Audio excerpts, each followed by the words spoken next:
This is exactly why we need seasoned professionals handling client relationships, Richard interrupted, his voice cutting through my presentation like a blade. The conference room fell silent as 20 pairs of eyes shifted from my marketing analytics dashboard to my burning face. Your approach lacks the strategic depth that comes with experience. Traditional methods have proven successful for decades. I gripped my laser pointer tighter as Richard smiled condescendingly.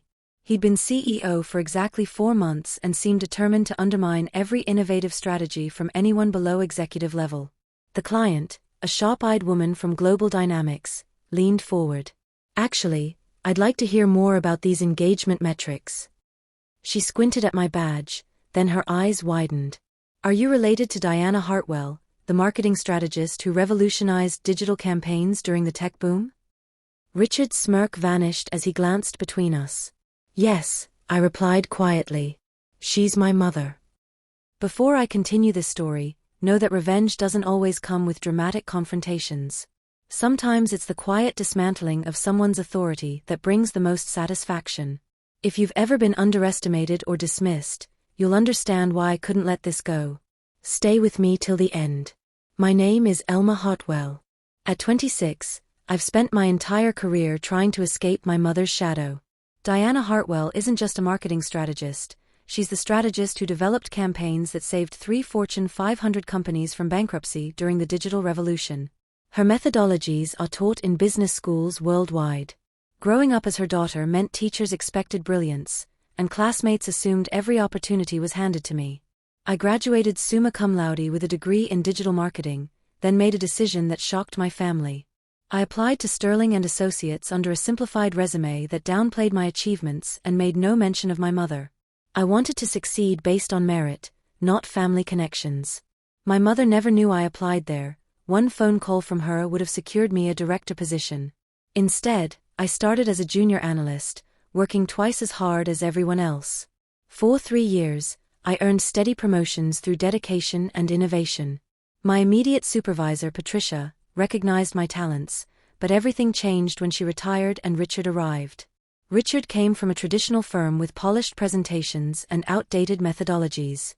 In his first week, he rejected 4 innovative proposals from junior staff, including my social media optimization strategy that could have increased our clients' engagement by 200%. His mantra became, "We follow proven protocols. Innovation comes with seniority." The morning of that fateful client meeting, I'd spent hours preparing my alternative approach. Global Dynamics was hemorrhaging customers to competitors with stronger digital presence, and traditional advertising wouldn't solve their engagement crisis. My solution combined behavioral analytics with targeted content creation, promising to triple their conversion rates within 6 months. Richard hadn't even glanced at my proposal before the meeting began. 2:32 after the client recognized my name, the atmosphere shifted instantly. Richard stammered, "Ms. Hartwell has been a valuable team member, although still developing her expertise. Perhaps we should discuss both approaches." The client, Sarah Chen, removed her glasses. "I'd very much like to hear Ms. Hartwell's complete proposal. Diana's daughter working on our account seems quite fortunate." The rest of the meeting transformed. Richard nodded enthusiastically at my every point, claiming he'd always appreciated my fresh perspective. The same ideas he dismissed minutes earlier were suddenly innovative considerations worth exploring. I felt hollow despite winning the room. This wasn't recognition of my work, it was the power of my mother's name. Walking back to my desk afterward, my colleague Tanya caught up with me. "That was incredible," she whispered. "Richard looked like he swallowed glass when he realized who your mom is." Tanya Rodriguez had joined the firm 6 months before me. Brilliant and understated, she developed a revolutionary customer retention algorithm that Richard had rejected last month without even testing the prototype. We'd become allies in the struggle against his outdated thinking. "I hate that it happened this way," I admitted. 3 years of keeping my background quiet, gone in a second. "Maybe it's for the best," Tanya suggested. "Now he can't keep dismissing you." "But he'll keep dismissing everyone else," I said, "including you." She shrugged. "I'm used to it. Latina women in marketing, we develop thick skin."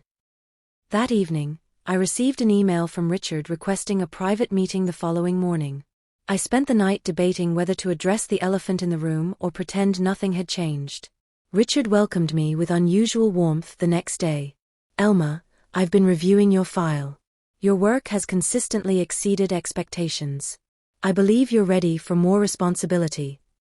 I kept my expression neutral. Interesting timing for that realization. His smile faltered slightly. "I've always valued your contributions. Perhaps I haven't expressed that clearly." "You expressed yourself very clearly yesterday, before and after learning who my mother is." Richard leaned back. "Your mother's accomplishments are impressive, but that's not why I called this meeting. The Global Dynamics project needs someone with your perspective. I'd like you to lead the campaign redesign." The opportunity was exactly what I'd worked for, but the circumstances felt wrong. "And if I decline?" His confusion seemed genuine.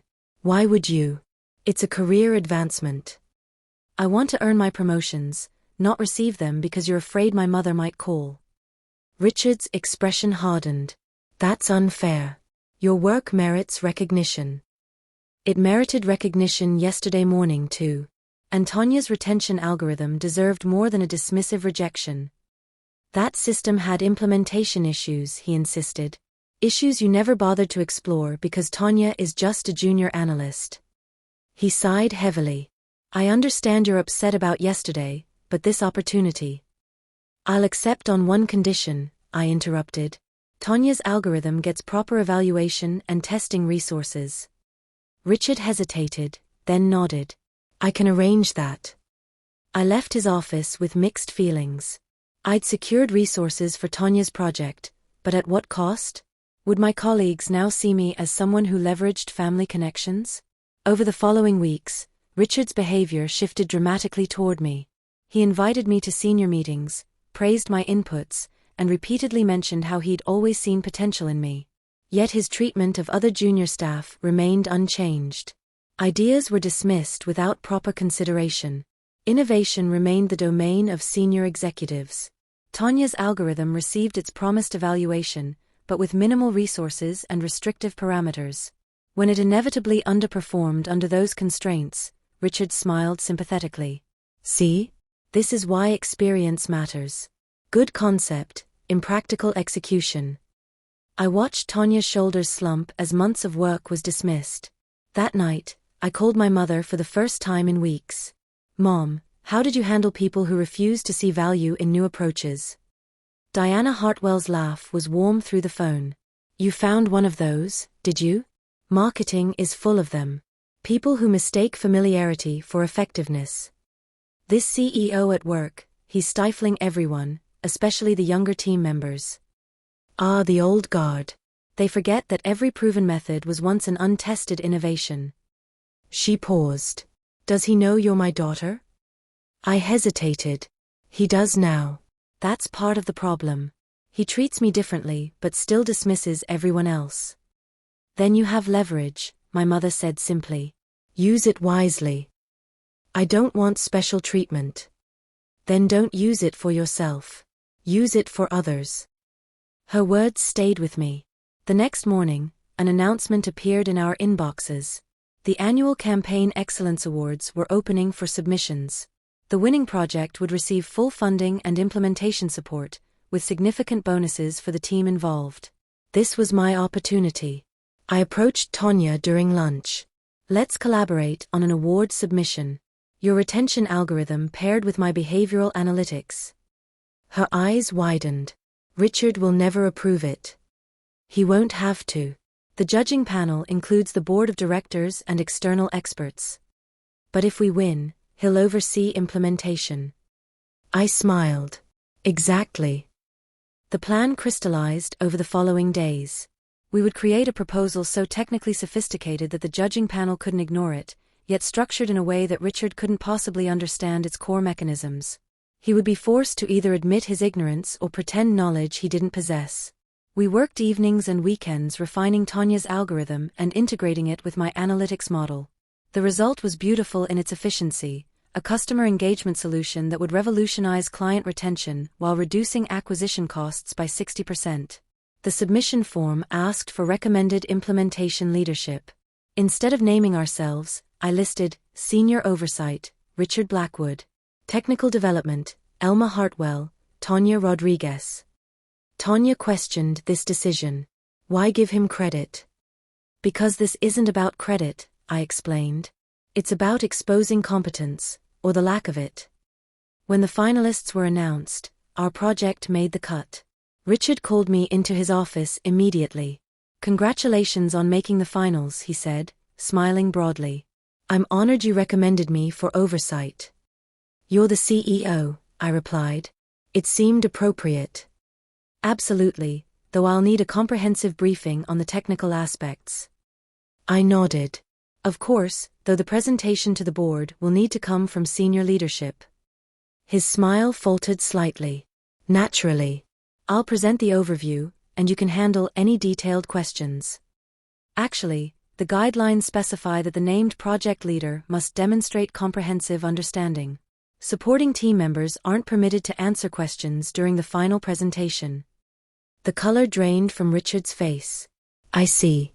Then we should schedule several detailed review sessions. We held 4 review sessions over the following week.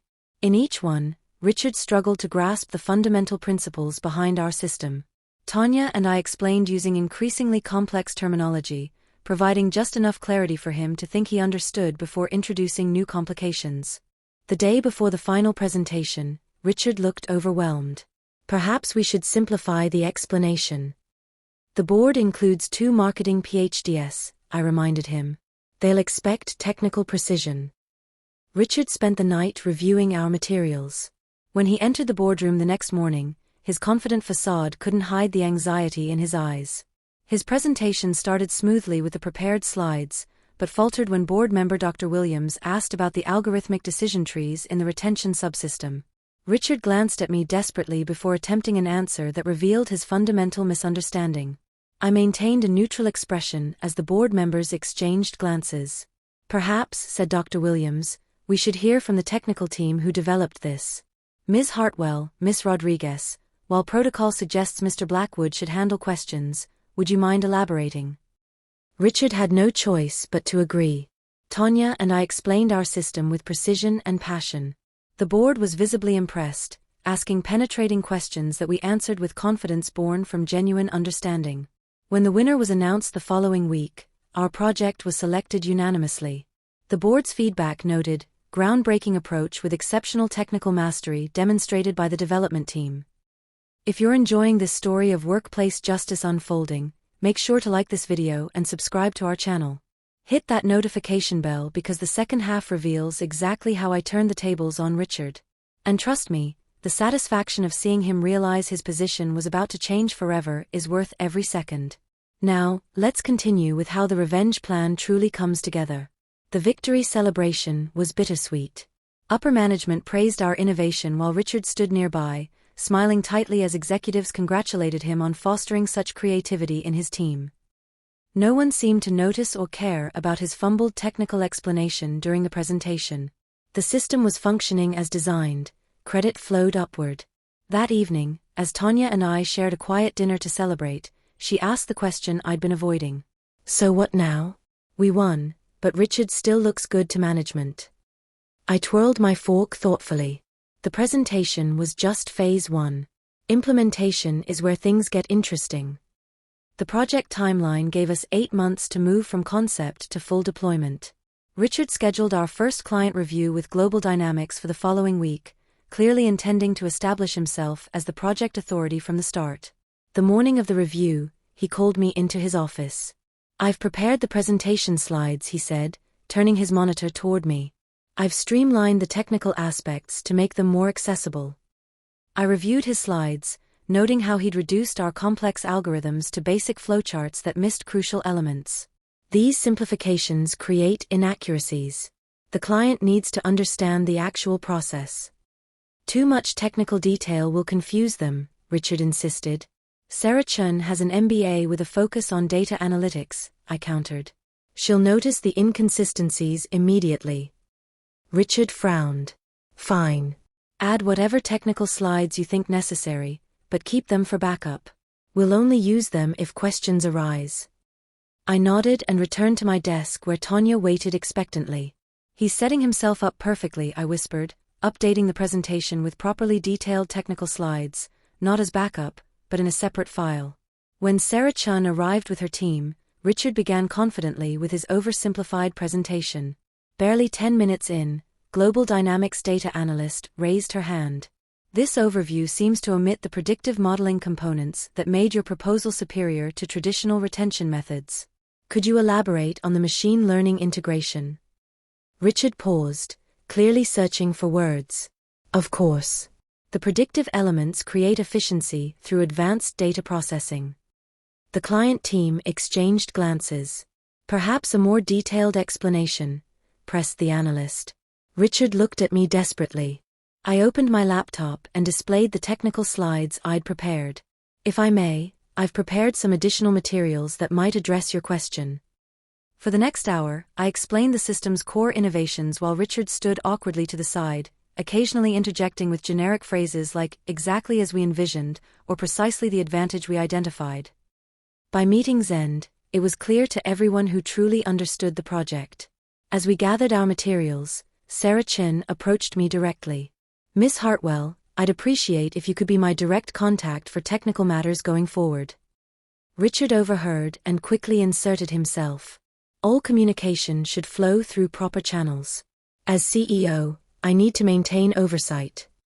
Of course, Sarah interrupted smoothly, but for technical questions, I'd prefer speaking with Ms. Hartwell directly. Efficiency, you understand. This pattern repeated across subsequent meetings. Richard would begin presentations, struggle with technical questions, and eventually yield the floor to me or Tanya. Each time, his authority eroded further while our credibility grew. 4 months into implementation, we faced our first major challenge when data privacy regulations threatened to delay the campaign launch. Richard called an emergency team meeting, visibly agitated. This setback could cost us weeks, he announced. We'll need to revert to conventional tracking methods for this phase. Tanya raised her hand. Actually, our algorithm can adapt to these restrictions. The privacy-first architecture we built allows for compliant data collection. Richard dismissed her suggestion immediately. That's too experimental. We can't risk further delays. It's not experimental, I countered. It's precisely why our system won the Excellence Award, adaptability under changing regulations. Theory is different from practice, Richard insisted. I've made my decision. Rather than argue further, I nodded. We should inform the client of this change. They'll need to approve the reduced effectiveness and extended timeline. Richard hesitated. Is that necessary? Absolutely. Conventional methods will decrease engagement metrics by approximately 40% and extend implementation by 6 weeks. That requires client approval. The color drained from Richard's face. Global Dynamics had already promoted the campaign internally as both innovative and efficient. Explaining why they were abandoning those benefits would raise uncomfortable questions. Perhaps we should explore Tanya's suggestion further before making that decision, he conceded. Tanya's adaptation worked perfectly. The privacy issue was resolved without compromising effectiveness, further cementing our technical credibility while highlighting Richard's knee-jerk conservatism. As the project neared completion, results exceeded all expectations. Customer engagement increased by 180%, retention improved by 65%, and acquisition costs decreased by 45% compared to projections. Industry publications covered the innovation, interviewing Global Dynamics executives who praised the forward-thinking marketing approach. The success caught the attention of 3 major corporations who requested meetings to discuss implementing similar systems. Richard eagerly scheduled these presentations, clearly seeing them as opportunities to rebuild his damaged reputation. The evening before the first presentation, I received a call from Sarah Chun. Elma, I wanted to give you advance notice. Our board was so impressed with your work that they're recommending you for a consulting contract with our parent company. They specifically requested you as lead strategist. My heart raced. That's unexpected. Not to me, Sarah replied. They recognize who truly understands this system. Your CEO will be informed tomorrow, but I thought you deserved to hear it first. The following morning, Richard conducted his presentation with renewed confidence, unaware of what was coming. When he finished, the corporate executive smiled and delivered the news. We're prepared to offer Sterling and Associates an exclusive consulting contract, with Ms. Hartwell designated as lead strategist. Her technical expertise has impressed our entire leadership team. Richard's expression froze. Ms. Hartwell is certainly talented, but as CEO, I would naturally oversee any consulting engagement. The executive shook his head. Our contract specifically requires Ms. Hartwell's leadership. It's non-negotiable. Richard struggled to maintain composure as he agreed to discuss internally and respond to their generous offer. Back at the office, he immediately called me into a private meeting. This situation creates an unusual reporting structure, he began. Perhaps we can propose shared leadership of the consulting contract. I kept my expression neutral. The client seemed to have specific requirements. Requirements can be negotiated, he insisted. I have significantly more management experience. True, I acknowledged, but they're prioritizing technical expertise for this engagement. Before Richard could respond, his phone rang, a call from the board chairman requesting his immediate presence upstairs. He returned an hour later, his expression unreadable. The following morning, the announcement landed in everyone's inbox. The company was creating a new digital innovation division focused on cutting-edge marketing solutions. I was named division director with Tanya as deputy director. The corporate consulting contract would be our division's inaugural project. Richard remained CEO of traditional operations, effectively sidelined from the company's most prestigious and profitable new direction.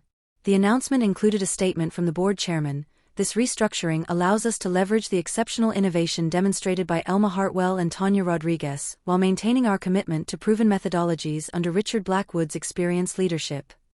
In corporate speak, Richard had been demoted without changing his title. His path to further advancement had effectively vanished while our careers accelerated dramatically. Our new division received triple the resources of standard departments. We hired 12 new specialists, all selected for their creative thinking and collaborative approaches. Our office space was relocated to the newly renovated top floor with state-of-the-art technology and direct access to the executive conference rooms. 6 months into our division's existence, I received an unexpected email from Richard requesting a meeting. He arrived at my office looking noticeably different, the expensive suits replaced by more modest attire, his confident stride now measured and cautious. "Thank you for seeing me," he began, taking the visitor's chair across from my desk, the same desk where he had once sat while I stood before him as a junior analyst. "Of course. How can I help?" Richard cleared his throat. "I've been following your division's progress. The innovations you're implementing are impressive. I've been considering my own career trajectory and feel I could contribute more effectively in a forward-looking environment." I raised an eyebrow, waiting. "I'd like to request a transfer to your division," he finally said. "I believe my experience could complement your technical expertise." The moment crystallized everything I'd worked toward. Richard Blackwood, who had dismissed and belittled junior staff for months, was now requesting to work under my supervision. The man who had deemed me unqualified to lead client meetings now needed my approval for his career advancement. "Interesting," I said, echoing his own dismissive tone from countless meetings. "What specific contributions do you envision making?" Richard shifted uncomfortably. "My leadership experience could help streamline project management. We've actually developed new management protocols that have reduced project delivery time by 50% compared to traditional methods," I replied. "But I appreciate your interest." Hope and desperation mingled in his expression. We both knew his current position had become a career dead end. The company's focus had shifted toward innovation, leaving his department with decreasing resources and visibility. I could have rejected his request. Part of me wanted him to experience the same dismissal he had so casually inflicted on others. But revenge wasn't my goal. Transformation was. "I'll consider your request," I said finally. "But I should be transparent. Our division operates differently. Ideas are evaluated on merit, not seniority. Everyone participates in innovation development regardless of position. Could you adapt to that environment?" "Absolutely," Richard replied too quickly. "I've always valued fresh perspectives." I nodded, not bothering to challenge his revisionist history. "I'll discuss this with my team and let you know our decision." That evening, I met with Tanya to discuss Richard's request. "You're not seriously considering it?" she asked incredulously. "I am, but not for the reasons he thinks," I explained. "Having him work under our system, seeing daily how successful collaborative innovation can be, that's a more effective lesson than rejection." Tanya considered this. "And where exactly would he fit?" I smiled. "I think the customer analytics optimization team could use another member, under your direct supervision." Tanya's eyes widened as she understood. "You want him to report to me? The same person whose algorithm he dismissed without testing?" "Exactly. But only if you're comfortable with it." A slow smile spread across her face. "I think I could manage that assignment." 1 week later, Richard received notification of his accepted transfer. As Senior Project Coordinator, reporting directly to Deputy Director Tanya Rodriguez, focusing on customer analytics optimization. His first day in our division, I watched him navigate our collaborative workspace. Gone was his private office with its closed door and hierarchical trappings. Here, even I worked at a desk in the open floor plan, separated from others only by glass partitions that maintained visibility and accessibility. During his orientation, Richard learned our division's operating principles. Ideas were submitted anonymously for initial evaluation to prevent bias. Feedback was constructive and specific. Implementation teams included members from all experience levels, and most importantly, credit was shared accurately among contributors. Over the following weeks, I observed his gradual transformation. Initially, he attempted to dominate discussions with appeals to experience rather than evidence. When this approach failed to gain traction, he began listening more and speaking less. Tanya's leadership style, supportive but uncompromising on technical rigor, left him no choice but to adapt. 4 months into his new role, Richard contributed his first valuable insight to a customer segmentation challenge. The team incorporated his suggestion with proper attribution. At the subsequent division meeting, Tanya highlighted his contribution alongside others. The genuine recognition for actual merit seemed to affect him deeply.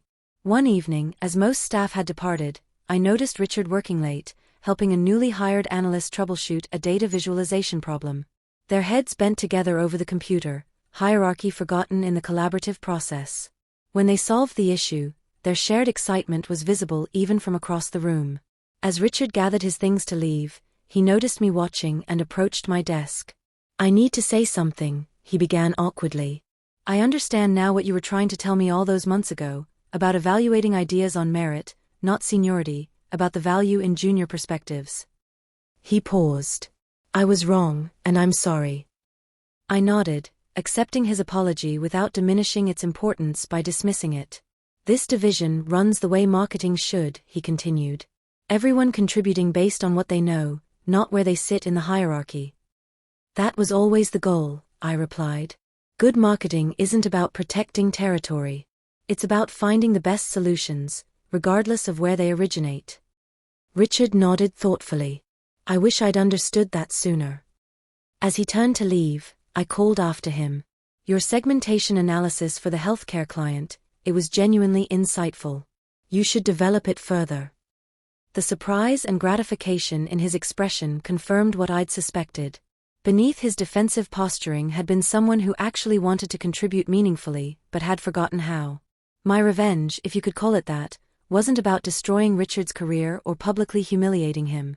It was about creating a system where true merit was recognized, where innovation flourished regardless of rank, and where he had to confront daily the success of an approach he had once dismissed. Richard now worked diligently under Tanya's direction, watching as analysts he once considered too junior to contribute implemented innovations he had rejected. His daily reality became learning from those he had previously belittled, rebuilding his career according to standards that valued substance over status. The greatest satisfaction wasn't in watching him fall, but in creating something better in the process. A marketing division that functioned as it should, where good ideas rose on their merits and everyone had the opportunity to contribute meaningfully. That, I think, would make my mother proud. Have you ever been in a situation where someone underestimated you, only to later realize their mistake? Or perhaps you found your own quiet way to prove your worth without making a scene?